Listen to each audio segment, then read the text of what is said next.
청주 글로벌 비전교회 이전의 말씀 세 번째 시간입니다. 제목은 그 중에 제일은 사랑이라는 제목으로 말씀을 나누고자 합니다. 오늘 본문은 수사학적으로 매우 아름답고 뛰어난 문체를 보여주고 있습니다. 소위 우리가 사랑장이라고 부르는 본문인데요. 많은 성도들이 암송하고 또 사랑하는 말씀 구절입니다. 오늘 이 본문을 통해서 2016년 또 우리 교회가 나아가야 될 방향, 또 우리가 어떤 마음으로 또 2016년을 또 살아야 되어야 할지 좀 마음에 새기는, 또 다시 마음에 다짐하는 그런 시간이 되었으면 좋겠습니다. 오늘 본문은 크게 세 가지 부분으로 나눌 수 있습니다. 1절에서 3절, 또 4절에서 7절, 또 8절에서 13절을 한 단락씩 나눌 수 있습니다. 첫 번째 단락인 1절에서 3절은 사랑이 없을 때, 사랑이 부족할 때, 사랑이 소멸되었을 때, 사랑이 식었을 때 나타나는 결과들, 현상들을 설명해주고 있습니다. 바울은 사랑의 중요성을 강조하기 위해서 사랑이 없을 때 나타나는 부정적인 측면들을 설명해주고 있는 것입니다. 사랑이 없을 때 나타나는 첫 번째 부정적 결과, 또 현상들은 어떤 현상이 있을까요? 1절에 잘 나타나고 있습니다. 우리 1절 말씀을 한 번 더 읽도록 하겠습니다. 1절 시작.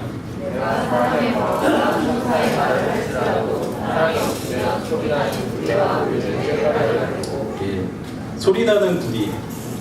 요즘 뭐 이런 걸로 소리를 내진 않지만 당시에는 구리 안에, 구리병 안에다가 돌멩이 같은 걸 넣어서 흔들어서 큰 소리를 냈습니다. 큰 소리를 내고 살 때는 구리병을 이용했습니다. 당시 이방인들이 예배를 드릴 때는 꽹과리를 치면서 예배를 드렸다고 합니다. 그래서 이 소리나는 구리, 꽹과리는 큰 소리의 은유적 표현입니다. 한마디로 교회 안에 사랑이 없으면 아무리 천사의 말을 한다 할지라도, 방언을 한다 할지라도 교회가 어떻게 된다는 거예요? 시끄러워집니다. 교회가 시끄러워집니다. 지금 좀 뒤편이 시끄러운데 시끄러워진다는 것입니다. 사랑이 식으면 교회는 시끄러워집니다. 여러분들의 가정에 사랑이 식으면 어떻게 될까요? 여러분들의 가정에 사랑이 없으면 여러분들의 가정이 시끄러워집니다. 이 세상에 사랑이 사라지면 어떻게 될까요? 이 세상이 시끄러워집니다. 그래서 요즘 세상이 시끄럽잖아요. 이곳저곳에서 테러 소식이 들리고 전쟁과 가난과 기근의 시끄러운 소식들이 우리의 귓가를 울리고 있습니다. 요즘 층간소음이 사회적 문제가 되었습니다. 그보다 더 심한 층간소음이 교회를 통해서 날 수 있다. 옆에 있는 우리 이웃들에게 교회가 층간소음이 될 수 있는 것입니다. 사랑이 없는 교회는 세상의 소음이 됩니다. 민폐를 끼칩니다. 오늘날 교회들은 많은 소음들, 교회들이 내고 있는 많은 소음들을 우리는 귀로 듣고 있습니다. 교회에 대한 안타까운 이야기들, 이곳저곳에서 제가 오늘 여기서 구구절절 설명하지 않아도 여러분들이 알고 있는 수많은 유명한 목회자들, 교회 안에서 수많은 안타까운 이야기들이 들려오고 있습니다. 성경은 왜 이렇게 많은 소리들이 들리느냐, 그 이유가 바로 사랑이 없기 때문입니다. 사랑이 식었기 때문이라고 성경은 진단하고 있습니다. 시끄럽다는 말은 한편으로는 싸움과 다툼이 일어나고 있다는 표현과도 있습니다. 길거리에서 이렇게 싸움 구경 한번 해본 적 있으세요? 싸움 구경 되게 좋아하는데 싸움이 일어나면 시끄럽습니다. 조용히 싸우는 사람이 없어요. 있는 소리로 다 지르고 있는 욕을 다 하면서 시끄럽게 싸웁니다. 다툽니다. 당시 고린도 교회는 그런 싸움과 다툼이 있었습니다. 서로 비방하고 헐뜯고 편가르기를 일삼았습니다. 그런데 이들에게는요, 엄청난 은사가 있었습니다. 하나님이 주신, 성령께서 주신 은사가 있었습니다. 그리고 이 교회는 부흥을 경험했습니다. 하지만 이 교회 안에는 사랑이 없었습니다. 사랑하기를 실패했습니다. 이들은 방언도 했고 예언도 했고 믿음도 있었고 여러 가지 신령한 은사들이 있었지만 사랑에 실패했습니다. 그래서 고린도 교회는 소음을 내고 있었어요. 끊임없이 잡음이 일어나고 있었어요. 결국 고린도 교회는 더 이상 성장하지 못했습니다. 2절에 보면 사랑이 없을 때 나타나는 두 번째 부정적 결과들을 소개하고 있습니다. 2절에 보면 예언하는 능력 뭐죠? 미래를 아는 것이죠. 그죠? 제가 그런 은사가 있었으면 좋겠어요. 여러분 성도님들을 보면 미래가 막 보이는 거예요. 그래서 이 길로 가십시오. 이러면 교회에 부응하는 거는 뭐 순식간이죠. 자기가 여기 막 예언 받으려고 온 사람이 막 줄을 막 그리고 제가 안타깝게 예언의 은사가 없습니다. 또 2절에 어떤 은사가 나오니까 모든 비밀과 모든 지식을 아는 것. 이 사람은 모든 것을 알아요. 모든 비밀을 알아요. 그런 사람이 있다면 얼마나 그 사람을 듣고 싶겠어요. 하나님의 그 말씀, 또 하나님이 이 세상에 하나님의 그 비밀한 뜻들을 그 사람을 통해서 선포되어진다면 얼마나 영광스럽겠습니까. 또한 이 교회는 어떤 은사가 있었습니까? 산을 옮길 만한 믿음이 있었습니다.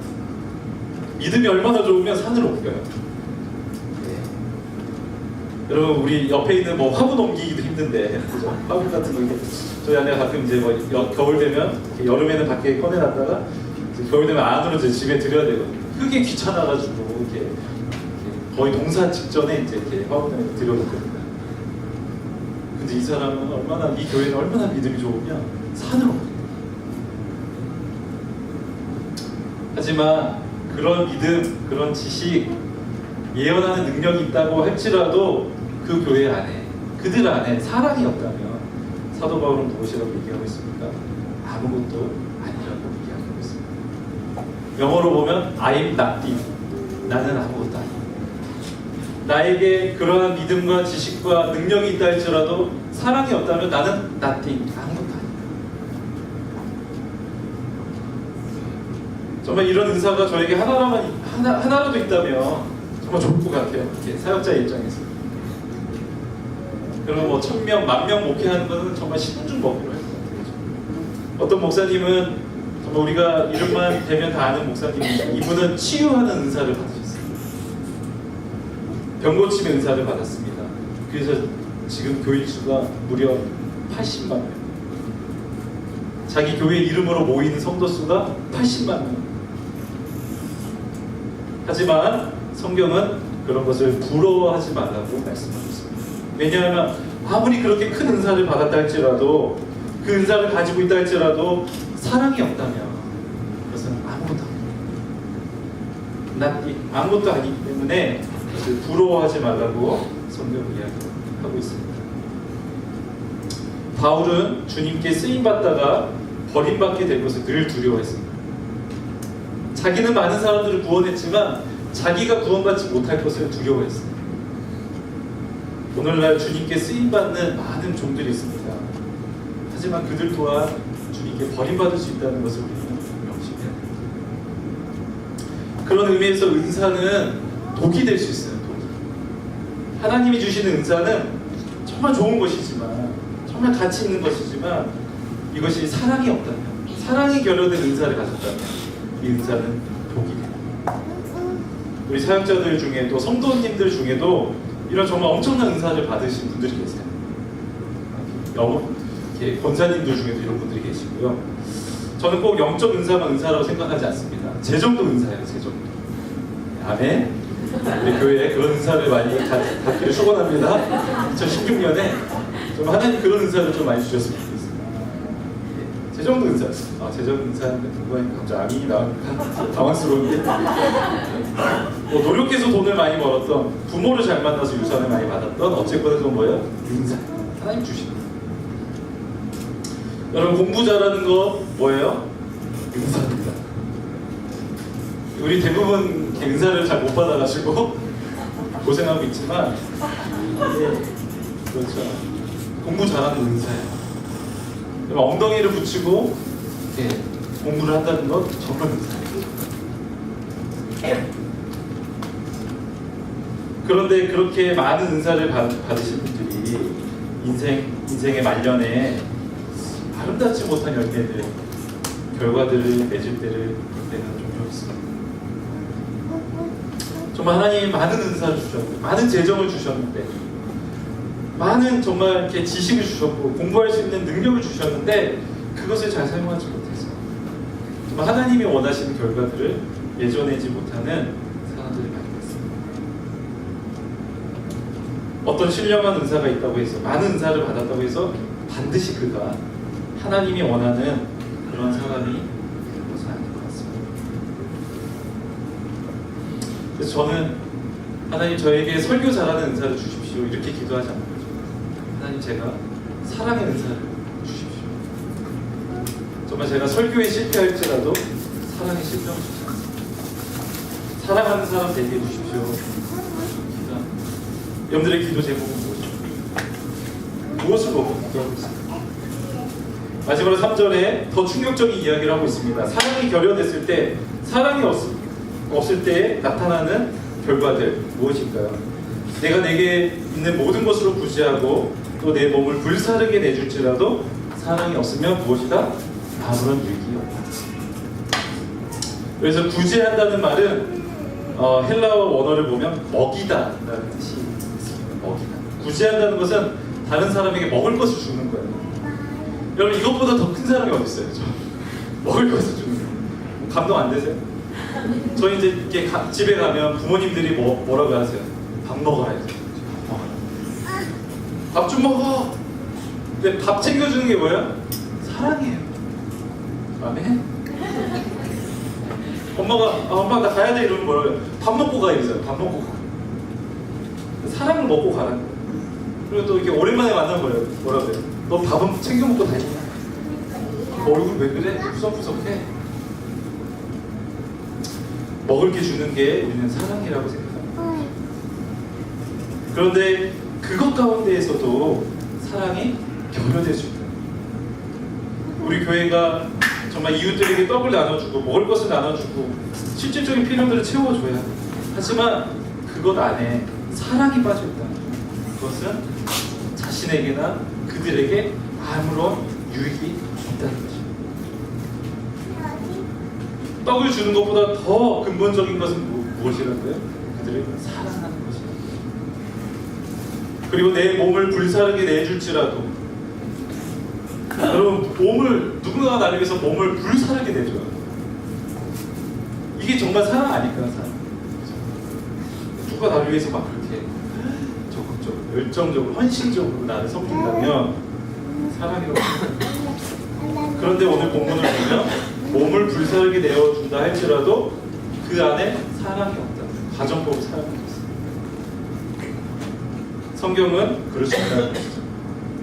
불사르게 몸을 내어준다 할지라도 그 안에 사랑이 없을 수 있다는 거죠. 여기서 우리는 한글 번역이 좀 아쉬운데요. 원어를 보면 내가 자랑 삼아 내 몸을 넘겨줄지라도 라고 번역이 되었습니다. 이 사람은 어떻게 지금 자기의 몸을 주고 있냐면 자기의 자랑을 삼아 자기의 어떤 만족 때문에 자기의 야망 때문에 그냥 이 사람은 그냥 자기 일중독에 빠져 있는 거야. 그냥 섬김이 몸에 배어 있는 거야. 그렇기 때문에 자신의 몸을 아끼지 않고 헌신적으로 살아가는 것이죠. 교회에서도 그런 사람들이 있습니다. 성향상 일을 잘하는 분들이 성실한 분들이 있습니다. 그 마음속에 사랑이 있는지 아니면 그냥 내 성향 때문에 내 만족 때문에 일들을 하고 있는지를 잘 살펴봐요. 내가 진짜 교회를 사랑했다면 내가 섬긴 것을 아무도 알아주지 않았을 때 섭섭한 마음이 들지 않습니다. 근데 내 성향상, 내 기질상 열심히 살았어요. 열심히 일했어요.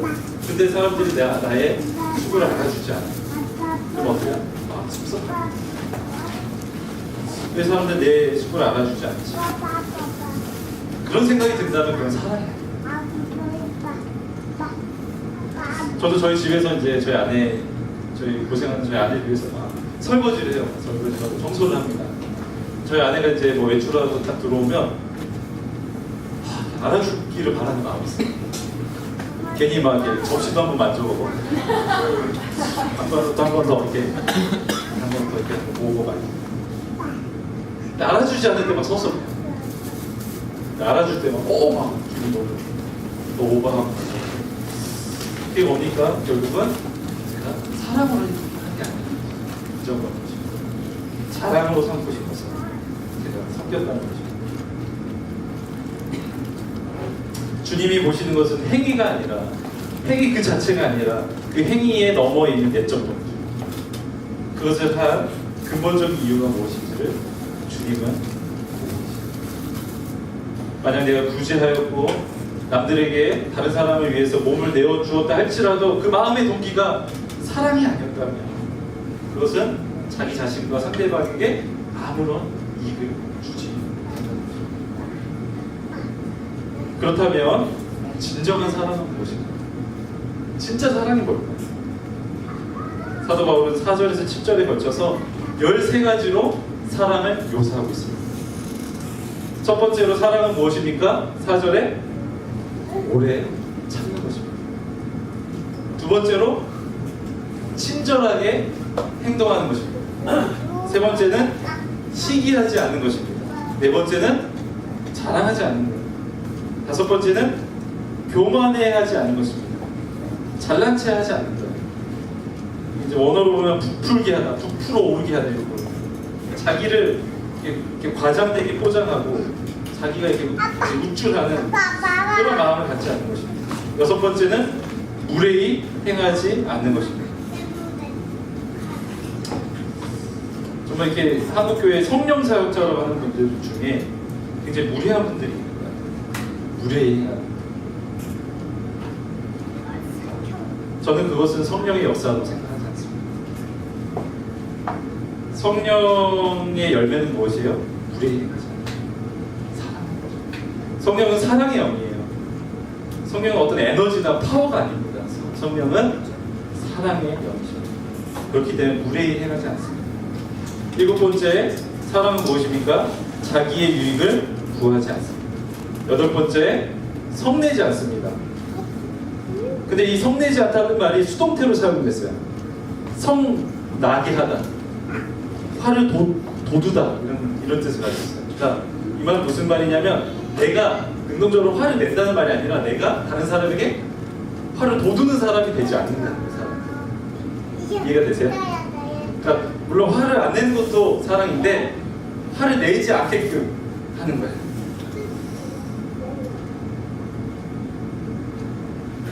자, 어렵죠? 아홉 번째, 악한 것을 생각하지 않습니다. 생각한다는 단어는 계획한다, 계산한다는 뜻을 가지고 있습니다. 악한 것을 계획하고 계산하지 않습니다. 열 번째는 불의를 기뻐하지 않습니다. 반대로 진리와 함께 기뻐합니다. 사랑은 죄와 나쁜 행위를 눈 감아주는 것이 아닙니다. 죄와 나쁜 행위를 기뻐하지 않는 것입니다. 그것이 사랑입니다. 11번째는 무엇입니까? 모든 것을 참는 것입니다. 참는 것. 이 참는다는 단어도요, 원어를 보면 덮어준다, 조용히 건너간다, 비밀을 지켜준다 라는 뜻을 가지고 있습니다. 참아준다는 건 뭐냐면 덮어주는 거예요. 상대방의 연약함을, 상대방의 허물을 덮어주는 거예요. 지나가주는 거예요. 비밀을 지켜주는 거예요. 그래서 가끔 이제 사역자 중에 영분별한다, 뭐 내적 치유한다면서 상대방 연약함을 막 불추어내는 사람도 있어요. 측면해라. 근데 그거는 성령의 역사가 아닙니다. 정죄하는 마귀의 역사가 왜? 마귀의 역사가 정죄잖아요. 정죄하는 게 마귀의 역사죠. 예수님의 사역을 보면요, 예수님은 사람들의 연약함을 덮어주셨어요.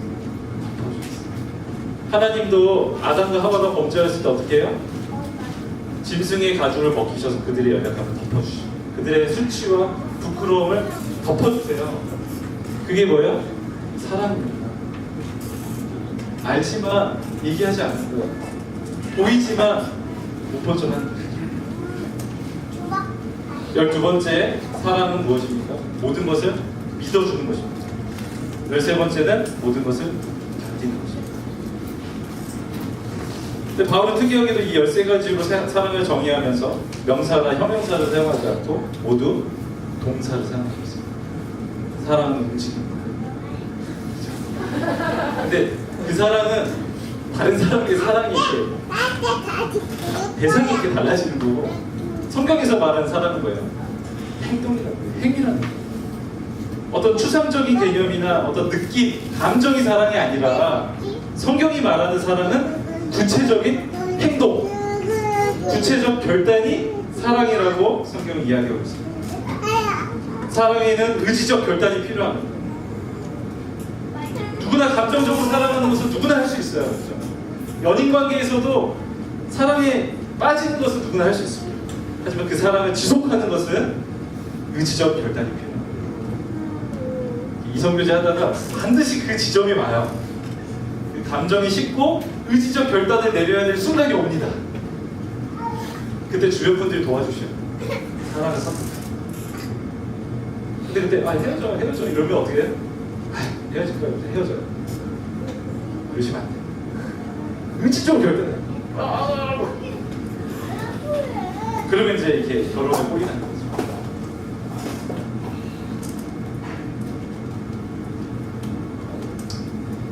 그리고 이 13개의 동사들은 모두 현재 시제를 사용하고 있습니다. 사람은 미래 해야지, 내일 해야지 이게 아니라 과거에 내가 그렇게 했다라고 말하는 것이 아니라 끊임없이 오늘, 현재 진행형으로 반복적으로 행하는 것이 사랑입니다. 사랑은 여러분 주변에 있는 이웃들과 또 우리 성도들, 우리 목장에 있는 우리 목원들을 이렇게 의지적으로 사랑하고 있습니다. 내가 감정적으로 사랑하기 편한 사람들만 사랑하는 것이 아니라 내 감정이 힘든 사람들까지도 사랑하기로 의지를 발휘하고 있습니다. 성경은 그것이 진짜 사랑이라고 말하고 있습니다. 하나님의 사랑도 마찬가지입니다. 하나님의 사랑. 하나님도요 우리를 어떻게 사랑하셨냐면 의지적으로 사랑하셨어요. 감정적으로 어때요? 막 이 왼수 성경에 보면 그런 표현들이 많이 나와요. 감정적으로 죽일로 원수. 그런데 어떻게 의지적으로 사랑해야지 하나님이 사랑을 결단하신 거예요. 예수님은 어때요? 예수님이 십자가 마지막 그 십자가 짊어지실 때 어땠습니까? 땀이 핏방울이 될 정도로 의지적으로 사랑을 선택하십니다. 너무 힘든데, 너무 마음이 힘든데 의지적으로 그 길을 선택하십니다. 우리와 하나님과의 개인적인 관계도 마찬가지입니다. 처음 예수님을 만나면 감정적으로 막 풍성해져요. 첫사랑에 빠진다고 했죠. 예수님과 첫사랑. 다 그 첫사랑 그리우시죠? 안 그리워요? 지금 그 사랑이 계속 있어요. 나만 그리운가 봐요. 저는 막 그리워요. 그때 막 순수했었던 것 같고 조금만 건드리면 막 눈물이 왈칵 쏟아지고. 저는 죽게 가오니 그 찬양을 정말 좋아했거든요. 죽게 가오니 은혜 받고 있어요. 근데 시간이 지나니까 어떤 일이 일어나니까 메마르시죠. 메마르. 하나님이 느껴지지 않고 하나님 만져지지 않는 것 같은 메마른 시기, 건조한 시기대로 그때 주님은 우리를 지켜주고 있습니다. 그때부터 우리는 진정한 영적 성숙이 일어납니다. 주님은 그때 우리가 의지적으로 예수님을 선택하고 하나님을 선택하고 있는지를 지켜보고 있습니다.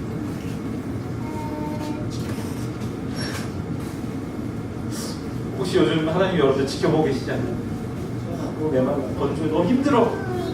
근데 그 순간에도 내가 의지적으로 주님을 사랑하기로 결단하기를 주님이 여러분들을 보고 계십니다. 우리가 어떻게 그런 의지적인 사랑을 실천할 수 있겠습니까? 그것은 우리의 사랑의 본이 되신 예수 그리스도가 있기 때문에 예수님이 그렇게 우리를 사랑하셨습니다. 끝까지 사랑하셨습니다. 자기를 배신할 것, 제자들이 자신을 배신할 걸 다 알고 있었지만 끝까지 제자들의 발을 씻기면서 그들을 의지적으로 사랑하기로 결단했습니다. 그분이 먼저 우리를 사랑하셨기 때문에 우리도 사랑의 삶을 살 수 있습니다. 마지막 단락에서 8절 12절에서 어떤 설명을 하고 있습니까? 사랑의 무월성을 설명하고 있습니다.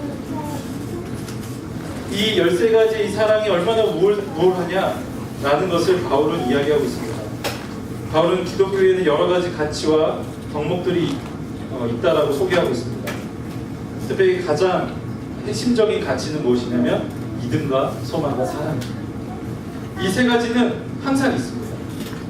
하지만 이 중에서 바울은 단연코 사랑이 최고의 가치라고, 기독교의 최고의 가치라고 오늘 선언하고 있습니다.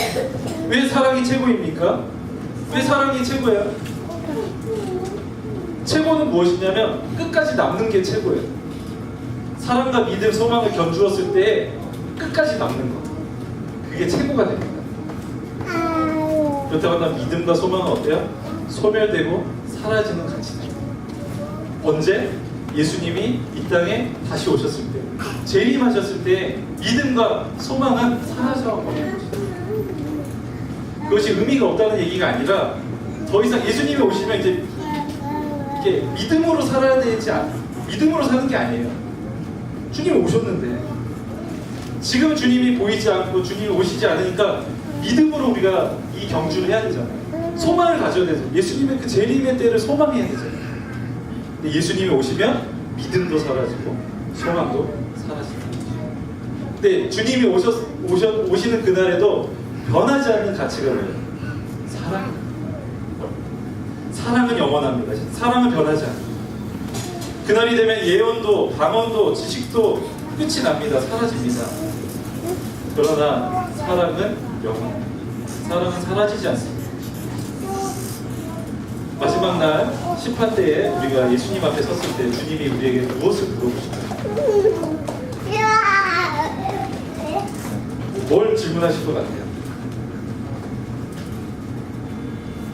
너 전도 많이 했니? 너 2명밖에 안 했더라? 자, 지옥. 자, 다음 100명이나 하셨네요, 천국. 이렇게 하실까요? 너 주의 성수 얼마나 잘했다? 주의 성수 얼마나 잘했다? 그걸 물어보실 거예요.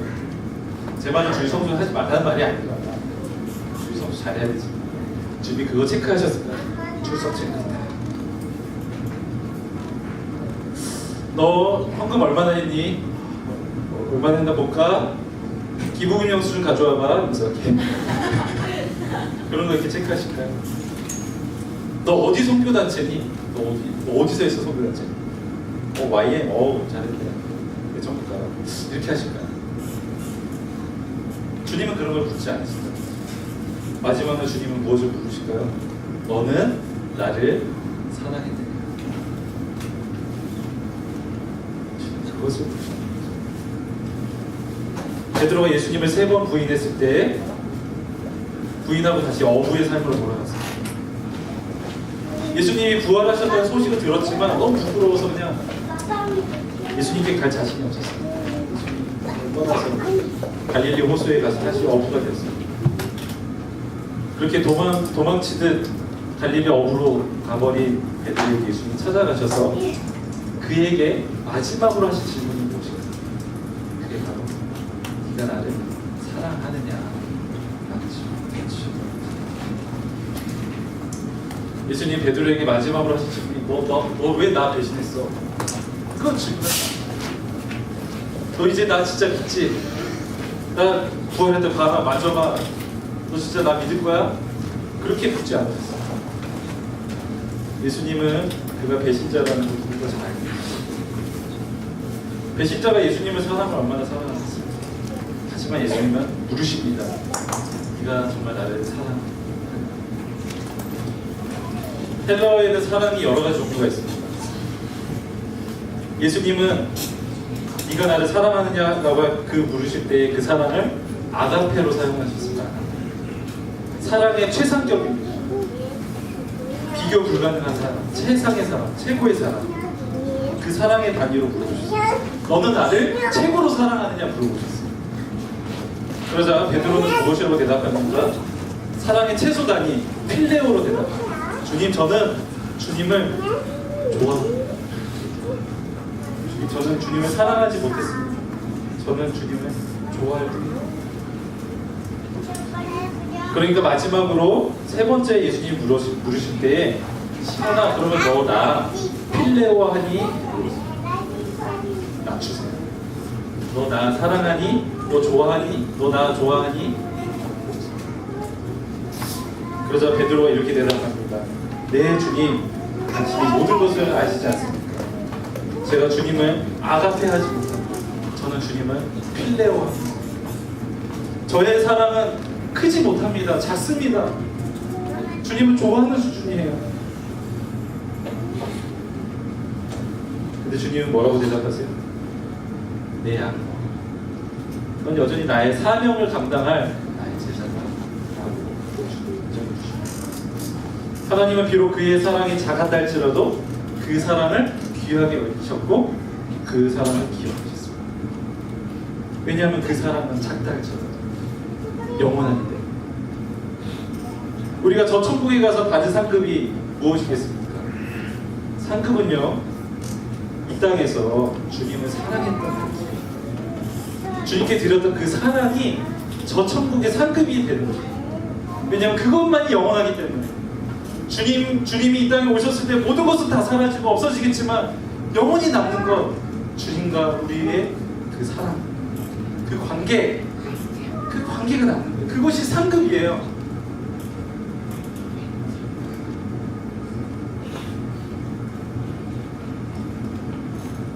많이 사랑한 사람이 저 천국에서도 많은 상급을 받게 됩니다. 하지만 이 땅에서 적게 사랑한 사람은 저 천국에서 적은 상급을 받게 됩니다. 왜냐하면 사랑 그 자체가 상급이기 때문에. 여러분들은 이 영원한 가치, 사랑을 얼마나 누리며, 얼마나 주님을 사랑하며, 또 그 사랑을 힘입어 얼마나 내 이웃들에게 사랑을 실천하며 사랑하고 있습니다. 얼마나 여러분들 영원한 것을 심고 있습니다.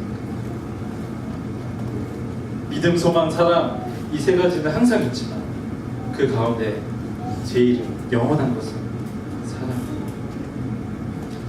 고린도전서 13장에서 말하는 사랑해야 될 대상은 누구일까요? 하나님일까요? 아니면 이웃일까요?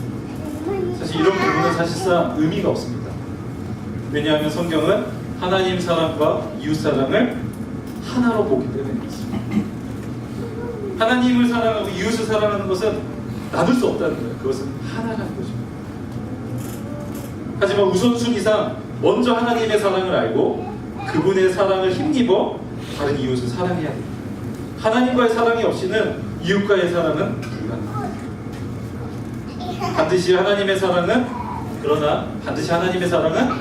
이웃 사랑으로 실현된다는 거예요. 그것을 말했던 성경 본문이 무엇이면 요한 1서입니다. 너희들이 하나님을 사랑한다고 하면서 형제들을 미워하는 것은 하나님 사랑하는 거 거짓말이다 라고 요한 1서 이야기하고 있어요. 하나님의 사랑을 덧입은 사람은 반드시 다른 사람을 용서하고요, 다른 사람을 사랑하게 되어 있습니다. 이로써 하나님의 사랑은 완성이 되는 거예요. 우리가 하나님 만나면 내가 막 나에게 상처 준 사람 용서하고 하나님께 기도하죠. 하나님, 제가 그 사람 용서하겠습니다. 그것이 사랑의 완성이 아니에요. 그렇게 내가 그 하나님의 사랑을 깨달았고 내가 용서하기로 결단했다면 실제로 그 사람에 가서 용서를 구하고 화해하는 것, 그게 하나님 사랑의 완성이라는 거죠. 저는 우리 2016년 우리 교회가 이 사랑의 향기로 가득하기를 바랍니다. 이 교회에 왔을 때 우리가 사랑이 넘쳤으면 좋겠어요. 사랑의 냄새가 났으면 좋겠어요. 사랑의 향기가 났으면 좋겠어요. 우리 교회 이름이 무엇입니까? 글로벌 비전이잖아요. 세상을 향한 하나님의 비전, 하나님의 꿈이 무엇이었습니까? 이 땅에 하나님의 사랑이 흘러 넘치는 것, 그것이 하나님의 꿈이었습니다. 하나님의 비전이었습니다. 말세가 되어갈수록 성경은 이 세상에 사랑이 식어질 것이라고 성경은 말하고 있습니다. 하지만 하나님의 역사는, 하나님의 선교는 사랑이 식어가는 이 세상에 하나님의 영원한 사랑을 심는 것입니다. 그것이 하나님의 선교입니다. 예수님께서 이 땅에 오셔서 하신 일이 무엇입니까? 끝까지 제자들을 사랑하는 일이었습니다. 십자가를 짊어지는 것이었어요. 그것이 하나님의 사랑이었습니다. 예수님은 영원한 것을 심고자 이 땅에 오신 것입니다. 사랑하는 여러분, 우리 교회에 이제 외부인들이 많이 올 거예요. 저는 확신합니다. 제 교회가 부흥할 텐데 우리 새 가족들이 왔을 때 우리가 어떻게 해야 되니까 따뜻하게 환대해야 됩니다. 예, 감정적으로는 뻘쭘하고 민망하지만 의지적으로 사랑합니다. 먼저 다가가요.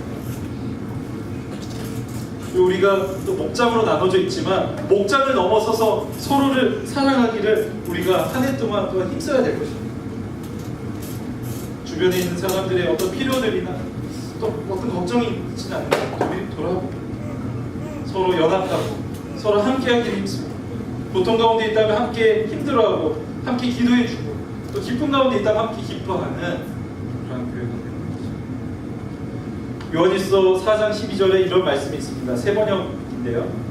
지금까지 하나님을 본 사람은 없습니다. 그러나 우리가 서로 사랑하면 하나님이 우리 가운데 계시고, 하나님을 본 사람이 없지만 우리가 서로 사랑하면 우리 안에 누가 계신다고요? 하나님이 계십니다. 하나님이 계시고 하나님의 사랑이 우리 가운데에서 완성될 것입니다. 그것이 요한 1서 4장 12절에 기록되어 있습니다. 세상은 우리를 통해 하나님을 볼 것입니다. 우리가 서로 뜨겁게 사랑하면요, 우리 안에 하나님이 계시고 세상은 우리 교회를 통해서 하나님을 볼 것입니다. 가장 강력한 전도 전략은 우리가 먼저 서로 사랑하는 거예요. 우리가 뜨겁게 서로 사랑하면 잃어버렸던 영혼들이, 하나님을 알지 못했던 자들이 우리를 통해 하나님을 만나게 될 것입니다. 19세기 부흥가였던 D.L. 무디는 이런 얘기를 했습니다. 100명 중 세상의 인구의 100명 중 1명은 성경을 읽고 나머지 99명은 그리스도인을 믿는다. 우리는 성경을 읽는 사람이지만 예수 그리스도를 알지 못하는 나머지 99명의 사람들은 우리를 보고 있습니다. 세상은 우리를 주목하고 있습니다. 사랑이 식어가는 세상 속에서 정말 우리가 사랑의 삶을 살고 있는지 세상은 우리를 지켜보고 있습니다. 호스피스는 이제 사람들이 죽어가는 곳이죠. 마지막 임종을 앞두는 사람들이 가는 곳이 호스피스입니다.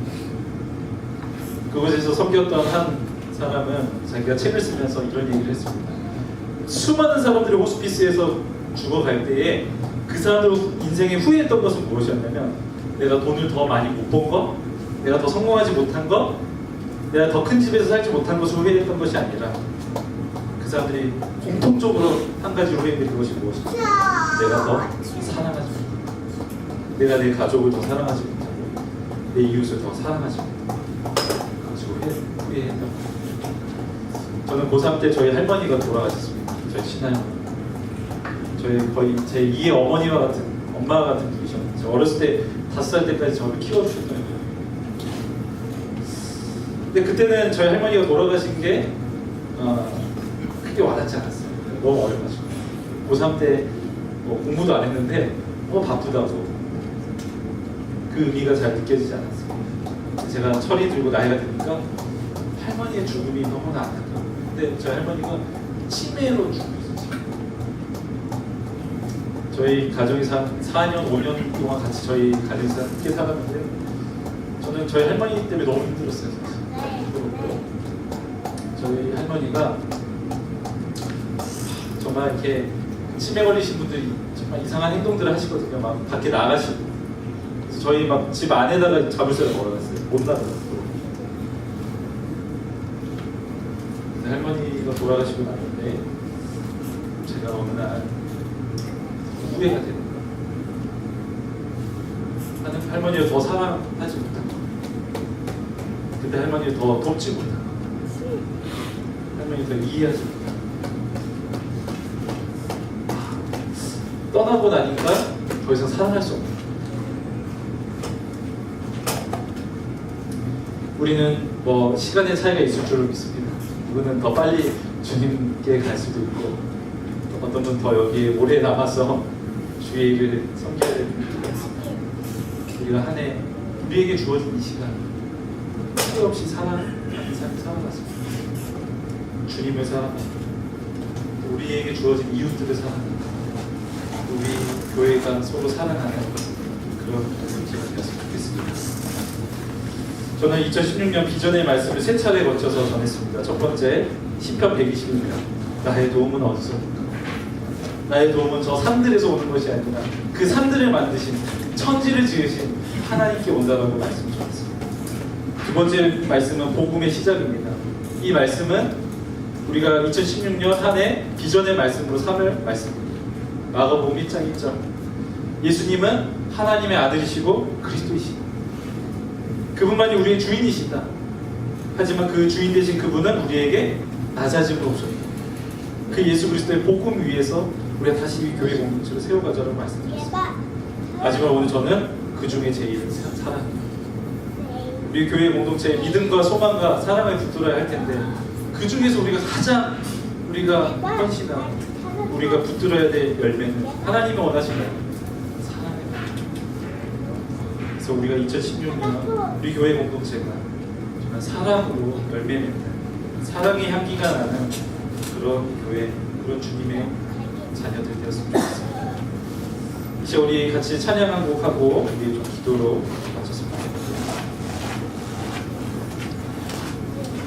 삶의 작은 일에도 찬양입니다. 우리 가사를 띄워주시면 이 가사를 묵상하면서 이 찬양을 함께 고백했으면 좋겠습니다. 여러분 2016년을 바라보면서 어떠한 소원, 어떠한 소망을 가지고 있습니까? 우리의 삶 속에 그분의 그 사랑을 닮았다. 그런 교회, 그런 가정, 그런 삶이 되게 해달라고 그런 마음을 담아서 이 고백을 함께 올려드렸으면 좋겠습니다. 함께 찬양하겠습니다. 삶의 작은 일에도, 삶의 작은 일에도 그 마음을 알기 원하네. 그 좁은 길로 가길 원하네. 나의 작음을 알고 그분의 크심을 알며 소망 그 깊은 길로 가기 원하네. 한 번 더 고백합시다. 삶의 작은 일에도,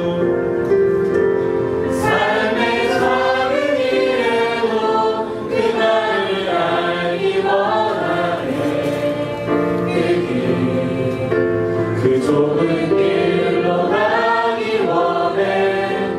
나의 작음을 알고 그분의 크심을 알며 소망 그 깊은 길로 가기 원해.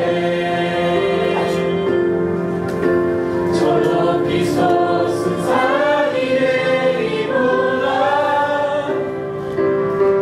여기 오른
비추기보다는 내 가는 길만 비추기보다는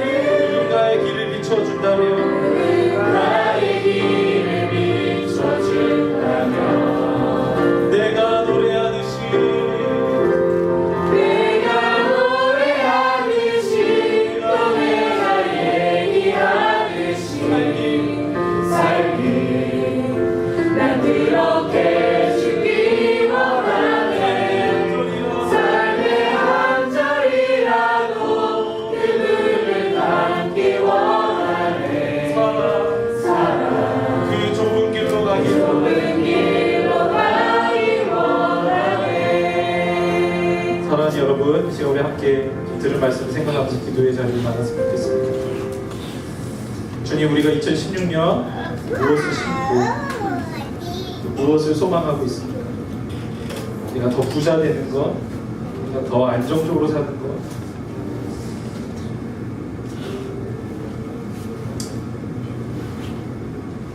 내가 더 높아지는 것, 내가 더 유명해지는 것, 여러분들은 무엇을 소망하고 있었습니까? 주님, 오늘 고린도전서 13장 말씀을 통해서 더 사랑하기를 소망하라고 주님은 말씀하고 있습니다. 주님, 내가 2016년 한 해를 마쳤을 때에 주님, 제가 정말 사랑의 삶을 살았다라고 고백할 수 있는 그런 저와 우리 교회가 되었으면 좋겠습니다. 주님, 더 사랑하고 싶습니다. 주님을 더 사랑하고 싶습니다. 또 내게 주어진 가족, 또 내게 주어진 친구들, 내게 주어져 있는 사람들, 또 나의 직장 동료와 여러 사람들, 내가 더 사랑하기를 원합니다. 주님, 내가 정말 피상적으로, 관념적으로 사랑하는 것이 아니라, 느낌으로, 감정으로 사랑하는 것이 아니라 행동으로, 동사로 움직이며 사랑하기 원합니다. 나의 삶에 켜켜이 묶여 있었던 내 삶을 털어버리고 하나님, 내가 움직이는 삶, 다시 한번 사랑으로 나아가는 삶 될 수 있도록 도와주시옵소서. 우리 함께 2016년을 생각하며 함께 우리의 삶이 사랑으로 충만해지기를 원하며 이제 우리 함께 기도의 자리로 나아갔으면 좋겠습니다. 기도하겠습니다. 살아계신 하나님 아버지, 하나님, 우리가 정말 우리 교회 공동체의 믿음과 소망과 사랑이 있는데 그 중에 가장 사랑이라 말씀하셨습니다. 하나님, 주님, 우리가 더 사랑하고 주님을 알아가기 원합니다. 하나님, 우리가 정말 사랑하기를 실패하지 않고 하나님, 우리가 사랑의 공동체를 일어나는 사랑의 교회가 되기를 원합니다. 사랑의 열매를 맺는 그런 교회가 되기를 원합니다. 그래서 우리가 서로 뜨겁게 사랑할 때에 우리 안에 하나님이 계시니까 세상이 우리 안에 하나님을 볼 수 있도록 주님 도와주십시오. 사랑이 없으면 시끄러워진다라고 주님 말씀하십니다. 사랑이 없으면 우리는 꽹과리가 된다고 말씀하십니다. 사랑이 없으면 아무런 유익이 없다고 주님 말씀하십니다. 사랑이 없으면 아무것도 아니라 남김이라고 주님은 말씀하십니다. 하나님, 우리가 다시 한번 사랑을 회복할 수 있도록 도와주십니다. 하나님, 우리가 사랑하기를 입술이요 하나님의 사랑의 풍성이 되시고 하나님 앞가여 주시옵소서. 하나님, 그저리고 여전히 볼때에 아버지여 치유하기를 고쳐주기를 하나님의 사랑은 작습니다.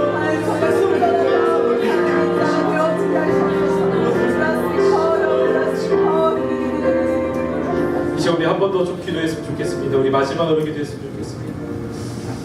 우리 베드로가 주님께 작은 사랑을 드렸지만 그 사랑을 거부하지 않으셨던 것처럼 비록 우리는 여전히 이기적이고 또 배신자이고 또 하나님을 배신할 때 너무 많지만 그럼에도 불구하고 주님께 작은 사랑이라도 그 사랑을 고백했으면 좋겠습니다. 하나님, 오늘 내가 주님을 사랑하는지 아시지요? 내가 이렇게 작은 사랑을 밖에 드릴 것이 없지만 하나님, 나의 사랑을 받아 주시옵소서. 우리가 작은 것부터 실천하기 원합니다. 작은 사랑이라도 선택하기 원합니다.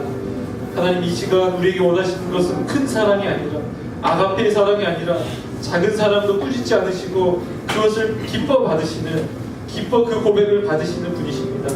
이제 우리가 부끄럽고 연약하지만 주님께 그 고백을 올려드렸으면 좋겠습니다. 주님, 제가 주님 더 사랑하기 원합니다. 하나님, 2016년 우리가 정말 하나님과의 그 첫사랑이 더 깊이 회복되길 원합니다. 우리가 정말 처음 이 교회가 세워졌던 때처럼 우리가 더 뜨겁게 서로 사랑하고 더 뜨겁게 우리가 서로 격려하고 세워져 가길 원합니다. 다시 한번 교회를 세워주시고 교회를 새롭게 하여 주시옵소서. 우리 마지막으로 주님의 이름을 한번 부르시고 함께 기도하겠습니다. 주여, 하나님, 우리 교회가 정말 그런 하나님 베드로의 심정으로 이 시간 나아갑니다. 정말 주님을 다시 사랑하며 하나님, 우리 이웃들을 사랑하며 이 시간 결단합니다. 내 양을 먹이기를 결단합니다. 하나님, 우리 주님과의 첫사랑 그리스도의 인지 우리가 회복할 수 있도록 주여 도와주시옵소서.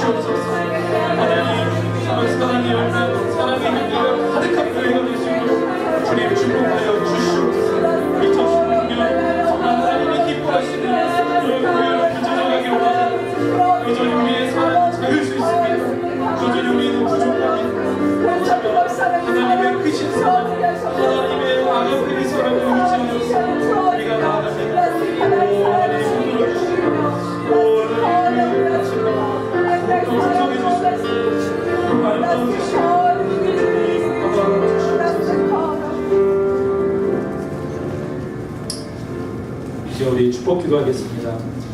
주님이 그대 앞에 계셔서 그대에게 바른 길 보이시기를 바랍니다. 주님이 그대 곁에 계셔서 그대를 팔로 껴안아 지키시기를 바랍니다. 주님이 그대 뒤에 계셔서 못된 사람들의 나쁜 계획에서 그대를 보호하시기를 바랍니다. 주님이 그대 아래에 계셔서 그대가 떨어지면 받아주시고 그대를 덫에서 꺼내어 주시기를 바랍니다. 주님이 그대 안에 계셔서 그대가 슬퍼할 때 그대를 위로해 주시기를 바랍니다. 주님이 그대 위에 계셔서 그대에게 복 주시기를 바랍니다. 이처럼 그대에게 은혜로우신 하나님이 복 주시기를 바랍니다. 아멘.